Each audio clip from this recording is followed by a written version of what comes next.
was on a business trip, and I woke up on Sunday morning to the news at 6 a.m. And was in shock.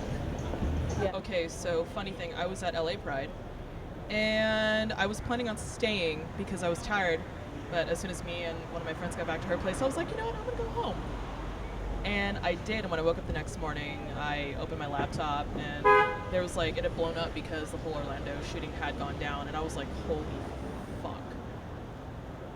And it was one of the things that's just kind of like a punch to your gut, and it's also like a slap in the face. Did you feel any like guilt or shame or need to protect yourself? You know, when my boyfriend and I came out for the vigil out here, and we actually had a discussion about whether or not to wear scarves like this to something, to a vigil for that. And my boyfriend's white and he's very supportive, and he grew up in the U.S. and he was like, no, we should definitely wear these. I'm going to wear the other one with you to show our support with it. So that was a beautiful moment. I found out that Jason was one of the victims on the Monday following the incident.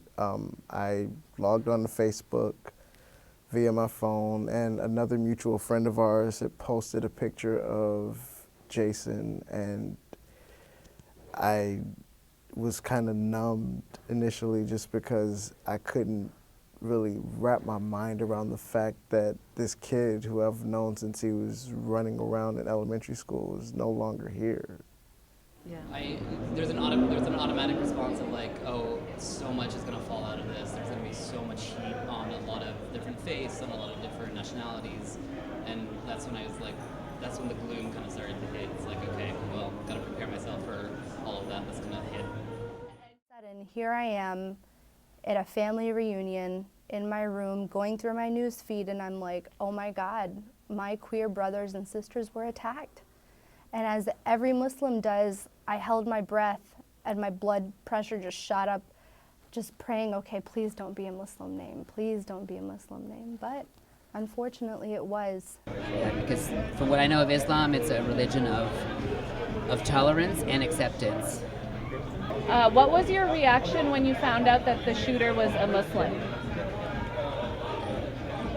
That really didn't faze me. It was just like somebody else with a gun just killing people, and actually doing it in a gay bar, which of course I like to go to gay bars, so it was kind of scary. What was your reaction when you learned that the shooter was a Muslim? My honest reaction, I was sad because I know firsthand, especially after all the things that happened, especially living in Atlanta after 9/11, and how people of, the community, the Islamic community, were treated, and so many people's prejudices honestly came to the forefront. It saddened me to see this happening in that way because I know the nature of people in this country, and it's to ostracize people. And I hate to see any community of people being ostracized because of one person's actions. We all across the country woke up to news of the horrible tragedy at the Orlando nightclub, where a young man went on a shooting rampage, killing more people than in any other mass shooting in recent years, and then ultimately also being killed by the police. We had to struggle with some difficult questions in the hours that followed. Should we organize public statements to condemn these attacks? Our record of condemnation of violence is clear, it's long-standing, it's undisputed, but there is at times, necessity, an expectation that Muslims will continue to condemn these attacks when they happen if they are perpetrated by other Muslims. We sometimes worry that this is a unique burden borne by minority communities, one that, if unfulfilled, can justify anti-Muslim violence by some, or in their perspectives, but if fulfilled, further connects us to crimes of people that we don't know, that we're not associated with, that were acting for their own deranged reasons. We chose to move quickly to hold a press conference in Orlando to make very clear for those who may not know that Muslims condemn all violence against anyone, and that there is no religious justification for what happened at the Orlando nightclub, or any other justification even, really. That was our initial step. Following that, we communicated to fellow Muslims and to our community members and supporters that we strongly encouraged their attendance at vigils in solidarity with the victims of the Orlando shooting across the country. For individuals in the nearby region, we encouraged them to donate blood because that was going to be an immediate need for medical service providers in the area. And then for people everywhere, we asked them to help contribute to the various fundraising efforts that were launched to support the victims and their families. Sure. A'udhu billahi minash shaitanir rajim. Bismillahir rahmanir rahim. I begin in the name of Allah, most gracious, most merciful. I am queer Muslima. Honestly, if I were to think back to the first time I had a crush on a girl, I was actually 7 years old. I clearly remember we were at a Dholki, which is the all-girls dance party basically for Indian, Pakistani, Bengali weddings. And there was this girl there, and I thought she was so pretty. Like, I just wanted to go to her, play with her hair, and she looked at me like, "What are you doing?" And I was like, "Oh, I guess I shouldn't do that. Like, maybe that's not appropriate." How does being Muslim and being queer work together in one body as one person? You know, it's a journey. I'm still figuring it out. And there are days, there are months where it's easier, and there are times where it's like I'm suffocating. So this whole incident with Umar Mateen at Pulse, that just shook up my world. That was June 12th, and before that, it had been roughly a year since I had started my new life across the country, where I was able to get involved in the LGBT community, and I felt so strong. I felt so powerful as a leader in the LGBT community as well as the Muslim community. It was an amazing feeling that I had, and all of a sudden, here I am at a family reunion in my room going through my news feed, and I'm like, oh my God, my queer brothers and sisters were attacked. And as every Muslim does, I held my breath and my blood pressure just shot up, just praying, okay, please don't be a Muslim name, please don't be a Muslim name. But unfortunately it was, and that was a huge turning point for me. I couldn't turn to the person on my right and say, oh my God, dude, that could have been me or one of my friends at an LGBT event. I couldn't say that. As a matter of fact, the whole time I had to just keep a smile on my face and pretend like everything's okay. That was very difficult for me. The next time I saw my family is actually when I decided to come out to them. And I think the incident at Pulse and the whole tragedy that came after that really put me in that space where I was like, I just need to be honest now. I can't live a lie. But he saw a guy kissing another guy, and that lit a fire inside of him. It did something to him. And he had been married twice. He was trying to go down the right path. And eventually he burst.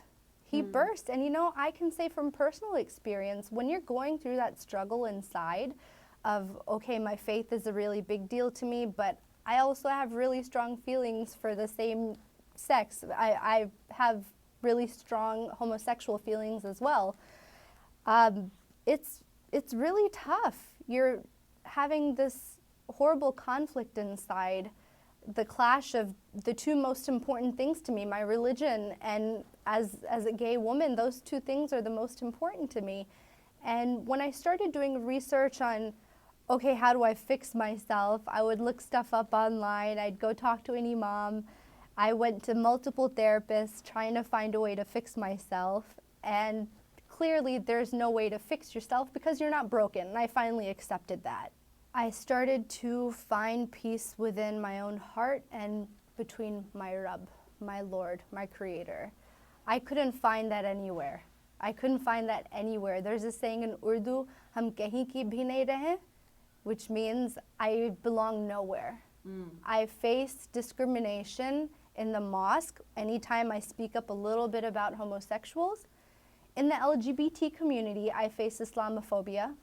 At work, I go to get a patient from the waiting area. As soon as I walk in, everybody's eyes are on me. Oh, who's this woman in that scarf? They scan me from head to toe, like, does she speak English? She can be able to understand the patient? All these questions going through their head, which sometimes they actually have the guts to spit out, like, no, where are you really from? You know? So I face this everywhere I go, but the thing that gives me comfort, the thing that helps me find that balance, the thing that helps me center myself is my connection with God. And I turn to Him 5 times a day, pausing all my matters, all my affairs, and taking a moment to breathe, reflect, and seek guidance from Him, because I know ultimately that He knows that I'm trying my best. Would you say that homophobia is as apparent in American society as it is in the Muslim society? You know what? I can't speak for the Muslim society since I know little to nothing about it. Okay. So I'm not going to answer that, but Okay. it's in American society, it's prevalent as fuck. Has it changed your personal view? Has this incident changed your personal view of Islam or Muslims?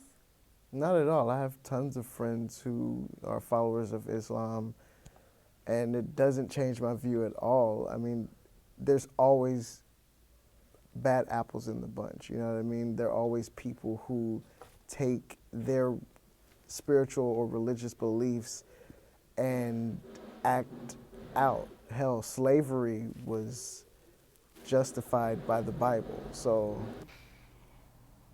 In the days following the Orlando attacks, many of us were taken aback by just how many vigils occurred, and we tried to attend as many as possible. I recall one that I was able to sit in on at a local church where they asked me to say a few words about the impact on the Muslim community and CARE's perspective on how we can all build and move forward together. One of the things that really touched me at this vigil was that they read out loud the names of all of the victims of the Orlando shooting. Not a particularly unique activity for a vigil. This happens at all types of vigils. But the last name they read on their list was that of the shooter himself. They included him among the victims. I don't have any connection to the shooter. I don't know the shooter. But I do know that many in the Muslim community struggled with the question of whether or not he's even Muslim. Does he get his burial rights? How do we condemn his actions without losing our humanity in the process? And the people at this vigil in this church reading his name among the list of victims was to me an example of a type of compassion that many of us aren't yet even striving for. Like, it's with any national tragedy. It happens, we want change.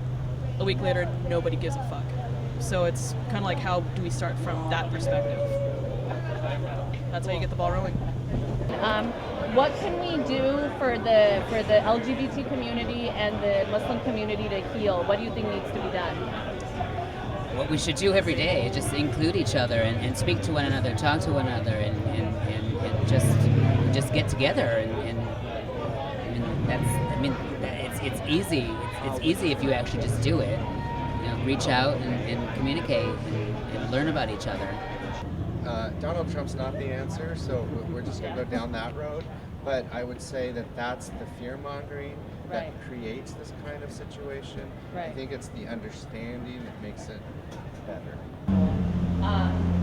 What do you think we can do as the American Muslim community and the LGBT community? What can we do to kind of mend these bridges and to heal as a larger society? You know, I do believe that awareness and just being transparent, putting yourself out there, and just really trying to ignite a conversation is very important. The world is full of so much differences, and so when we start to celebrate those differences is when we really can come together and heal from all that. And would you have any message to, young LGBT Muslim or LGBT Middle Eastern kids who are maybe in the closet or too afraid to come out or feel ashamed? What would you have to say to them? There are places where you can be safe. There are many citywide programs, citywide help that you can go for. and then don't be afraid to reach out because there's a lot there for you.